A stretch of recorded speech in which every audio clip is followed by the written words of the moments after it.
Subscribe करना ना भूलें अनएक्सप्लोर्ड इंडिया।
जैसा कि आप जानते हैं, मैनार पूरी देश दुनिया में प्रसिद्ध है अपने परिंदों के लिए, यहाँ आने वाले परिंदों के लिए।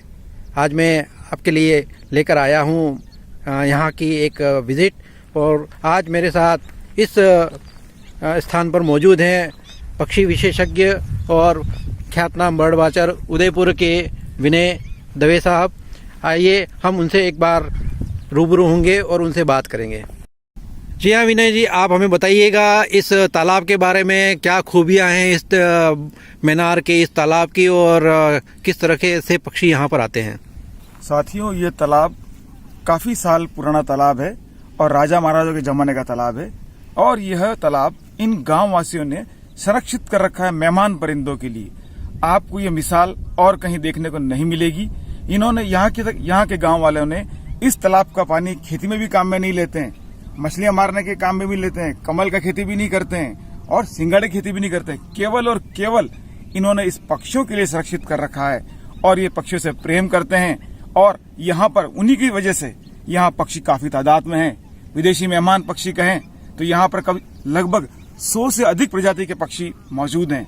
आप मेरी पृष्ठभूमि में देख सकते हैं, हजारों की संख्या में आपको पक्षी नजर आ रहे हैं। इसके अंदर पेलिकन्स, बड़े पक्षी की बात करूं तो पेलिकन है, और शिकारी पक्षी की बात करूं, देखिए उड़ता हुआ मार्श हैरियर है, और ग्रे लेग गूज हैं, कॉमन पोचार्ड्स हैं, और अब तो यहाँ एक नई बर्ड जो बहुत समय बाद यहाँ आई है, रेड कस्टर्ड पोचार्ड भी यहाँ आ चुकी है।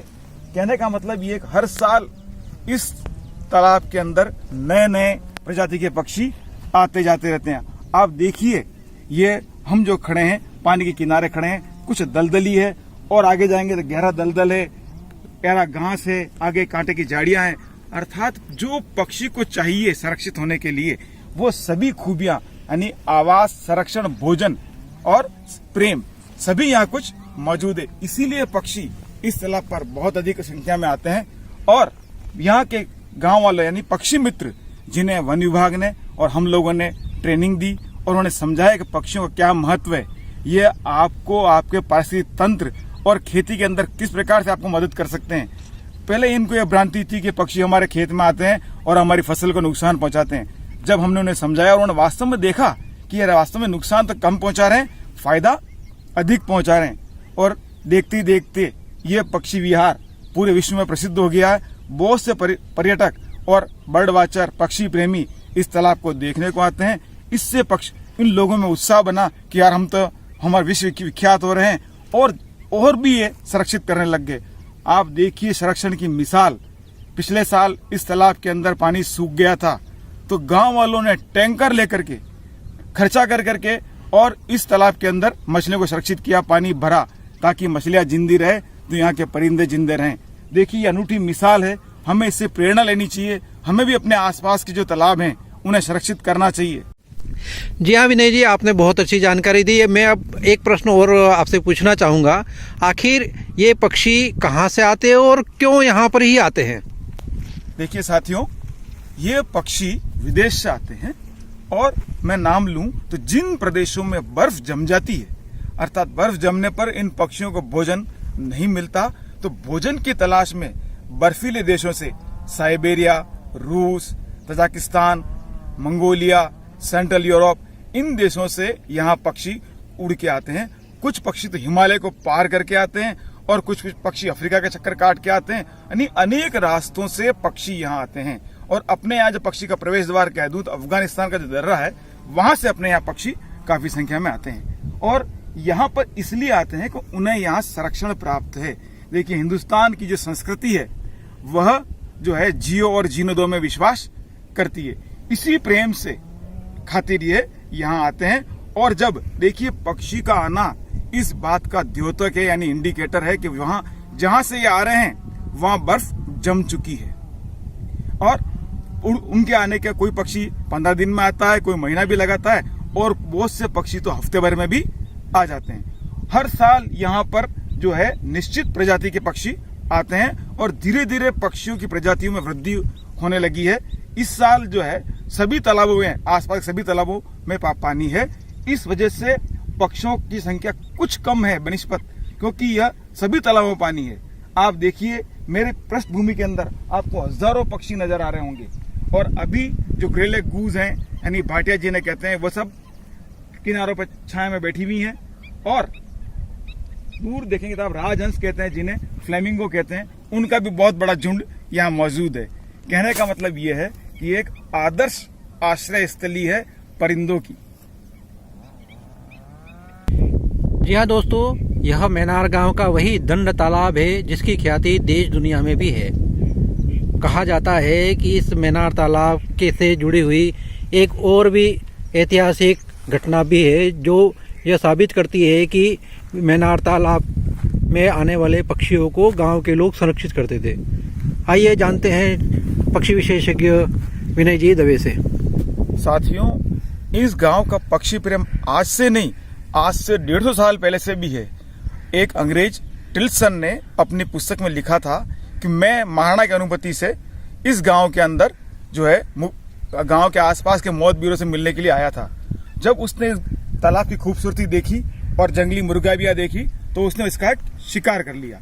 जो ही बंदूक का धमाका हुआ और गांव के लोग दौड़ पड़े और उसे कह दिया कि भाई आप यहाँ से जाइए, आप शिकार नहीं कर सकते हैं और आपको जुर्माना देना पड़ेगा। तो अंग्रेज था, उसने कहा मैं तो महाराणा की अनुमति से आया हूँ कि नहीं नहीं नहीं, किसी की अनुमति की जरूरत नहीं है, हम किसी को नहीं मानेंगे, हम पक्षी प्रेम के आगे। महाराणा हमारे सम्माननीय है परंतु पक्षी परिंदे हमारे मेहमान हैं। अर्थात उन्होंने काफी उससे संघर्ष किया, अंत में थक के हार के अंग्रेज को वहां से जाना पड़ा। साथियों, ये उस वक्त भी जब राजाओं का काल था तब भी यहाँ के ग्रामीणवासी यानी मैनारिया बिल्कुल डटे रहे। अंग्रेज लिखता है कि ये सशक्त ब्राह्मण थे जिससे मैं एक बार भयभीत हो गया। धन्यवाद।